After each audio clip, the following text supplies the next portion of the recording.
We're actually just beginning, CRC.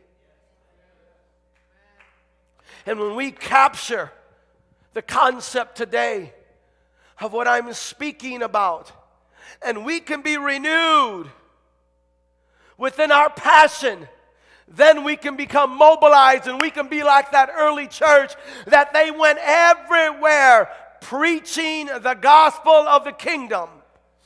I told my wife something yesterday. She says, wow, I've never heard that before. I said, well, it's true. I said, you know where I get that from? She says, well, where? I said, well, the Bible. That's where I get everything from.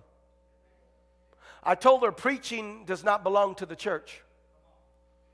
I said, preaching does not belong to the church. I told her that I'm not a preacher, I'm a teacher. Now, I preach, but I'm a teacher. Because preaching is for sinners. Teachings is for the church.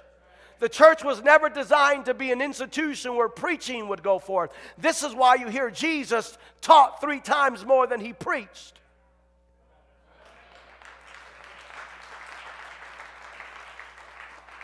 Preaching is to sinners. Preaching is supposed to take place outside of these 4 walls. They're supposed to take place by the church. I am not ashamed of the gospel, for it is the power of God unto salvation, unto every person that obeys it.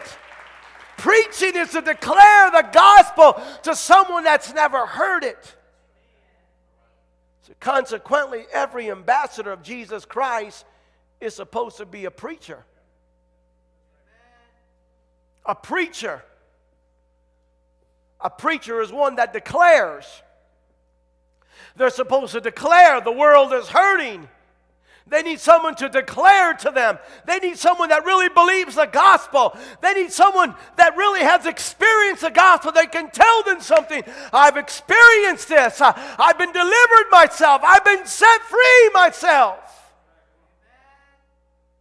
And after that, we hear the gospel.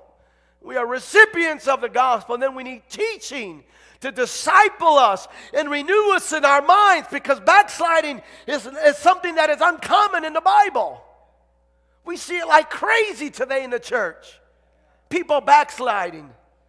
And we hear that. How's such and such? Oh, they're backslid. Hey, how's such and such? Oh, she backslid. How's brother such and such? They're backslid. You don't see that in the Bible. Why is that?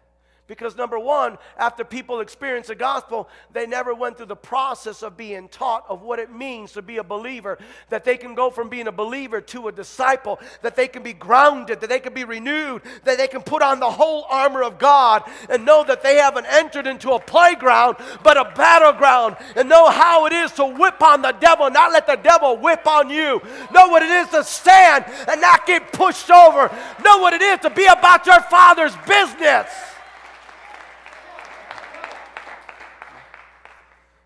Slow down here.